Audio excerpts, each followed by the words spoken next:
दोस्तों, बिहार चुनाव से ठीक पहले जो खुलासा हुआ है उसने पूरे देश की राजनीति को हिलाकर रख दिया है, क्योंकि रिपोर्टर्स कलेक्टिव की एक रिपोर्ट सामने आई है जिसमें साफ साफ कहा गया है कि करीब 78,000 से लेकर 80,000 तक मुस्लिम मतदाताओं के नाम चुनावी लिस्ट से गायब कर दिए गए हैं।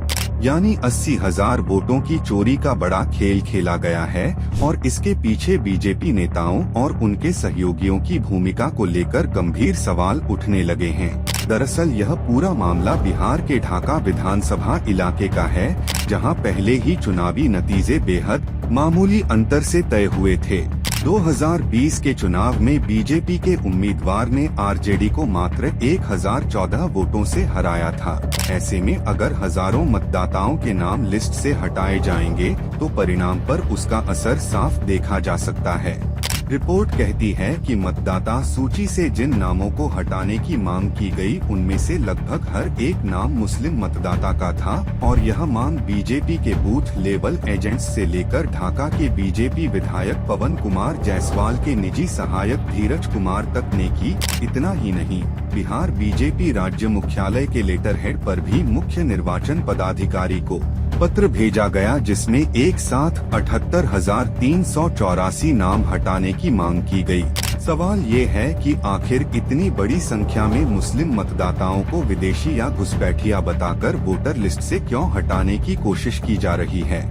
क्या यह लोकतंत्र पर हमला नहीं है? सोचिए, ढाका विधानसभा में लगभग 2 लाख वोट पड़ते हैं और अगर उनमें से 80,000 वोटरों को बाहर कर दिया जाए तो यह सीधा 40% मतदाताओं को चुनाव से बाहर करने जैसा है। और यह सब कुछ चुनाव से ठीक पहले किया गया ताकि नतीजों को मनमुताबिक मोड़ा जा सके। रिपोर्ट बताती है कि बीजेपी के एजेंट्स ने जो आवेदन दिए उनमें कारण लिखना जरूरी था, लेकिन किसी ने भी कोई ठोस कारण नहीं लिखा। सिर्फ इतना कहा गया कि ये लोग भारतीय नागरिक नहीं हैं, ये बाहर से आए घुसपैठिए हैं।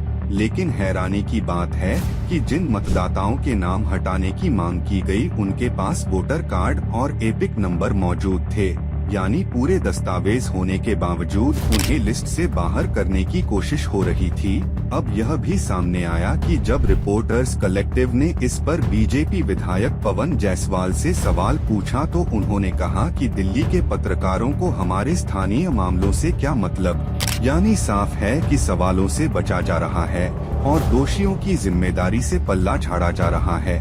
उधर मुख्य चुनाव आयुक्त ज्ञानेश कुमार इस पूरे मामले पर चुप्पी साधे हुए हैं। वो प्रेस कॉन्फ्रेंस करने तक सामने नहीं आ रहे, उल्टा बीजेपी प्रवक्ता और नेता टीवी पर आकर चुनाव आयोग को बचाने में लगे हुए हैं। दोस्तों, ये सवाल बहुत बड़ा है कि आखिर 2024 के लोकसभा चुनाव में जिन मतदाताओं ने वोट किया था वो अचानक 2025 के विधानसभा चुनाव में कैसे घुसपैठिए हो गए। यह वोट चोरी का मामला कोई छोटा मोटा मामला नहीं बल्कि लोकतंत्र की नींव पर सीधा हमला है, क्योंकि अगर किसी एक समुदाय विशेष को टारगेट करके उसके वोटर कार्ड कैंसिल कर दिए जाएंगे तो यह साफ साफ धार्मिक आधार पर भेदभाव है। अब सोचिए कि अगर इतने बड़े पैमाने पर मतदाताओं को लिस्ट से हटाया जाएगा तो चुनावी नतीजे किस दिशा में जाएंगे।